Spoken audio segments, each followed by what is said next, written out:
Hola chicos de grado octavo, bienvenidos a su segundo video, previo a la primera evaluación del tercer periodo.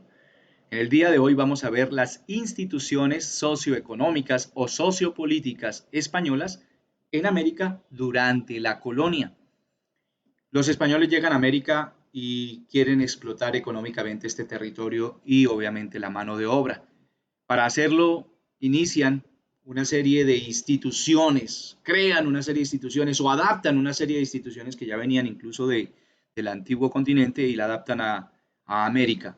La primera de ellas es la MITA. La MITA se amplió mucho en el antiguo eh, Perú, pero la trajeron también a este virreinato, al de la Nueva Granada, a Real Audiencia de Santa Fe. Se aplicó en el campo y se aplicó en las minas, la mita minera y la mita agraria. ¿Qué podemos decir de la mita? Era un sistema de trabajo por turnos en el que obligaban a los indígenas a trabajar largas horas en condiciones infrahumanas. Estos indígenas fallecían y comenzaron a enfermarse debido a que ellos no estaban acostumbrados a ese tipo de trabajo. Ellos trabajaban más en un sistema de economía eh, de autosuficiencia y no para generar excedentes. Entonces, eso generó que muchísimos indígenas fallecieran. Al notar que se estaban falleciendo sus indígenas, pues dijeron, traigamos entonces negros esclavos del África. Ya eso existía en Europa, ellos, la mayoría de las potencias europeas tenían colonias en África y de allí sacaban negros para sus minas, para sus trabajos duros.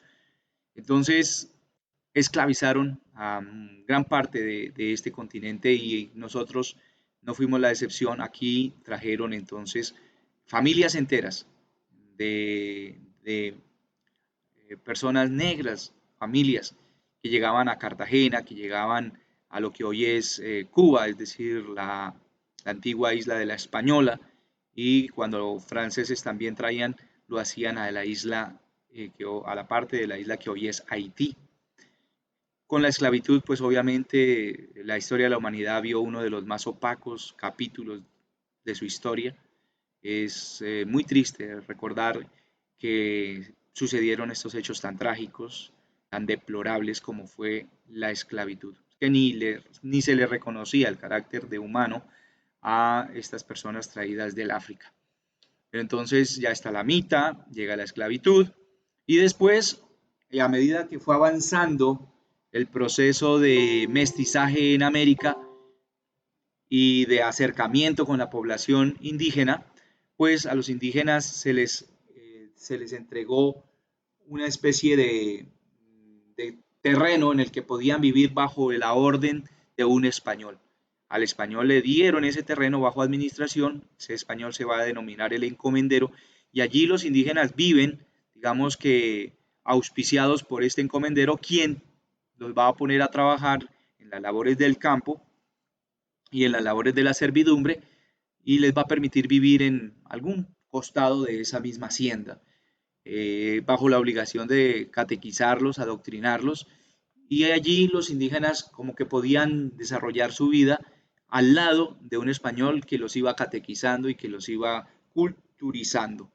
Allí aprendieron la lengua castellano y empezar la castellana y comenzaron una relación con los españoles, digamos que con los años fue eh, llevando a las formaciones de los primeros pueblos en, en el centro de, lo que hoy es Colombia. Casi todos los municipios eh, en Boyacá, Cundinamarca y Santander fueron antiguas encomiendas.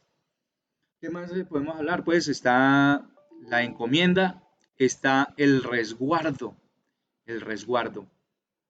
Ante los abusos de los españoles frente a las tierras de los indígenas, la corona española se había obligado también a través de las muchísimas quejas que habían enviado los sacerdotes dominicos, entre ellos Fray Bartolomé de las Casas, a cuidar a estos indígenas y a proteger de alguna manera sus tierras. Así que se creó la figura del resguardo, se institucionalizó el resguardo. Allí los indígenas podían vivir una vida casi que independiente podían elegir sus autoridades, podían cultivar en sus tierras, pero sí tenían que pagar un tributo por estar allí, porque se les dejara tener su tierra y poder elegir sus gobernantes. Obviamente tenían que estar sometidos en todo a las directrices del virrey y del rey. Estas son entonces, y como lo pueden ver acá, y lo vimos en clase, las principales o las instituciones socioeconómicas o sociopolíticas durante la colonia. Encomienda, el resguardo, la mita y la esclavitud. Bueno, jóvenes, los dejo. Una feliz tarde. Saben que ya la próxima semana entonces tenemos la evaluación. Cuídense, Dios los bendiga. Chao, chao.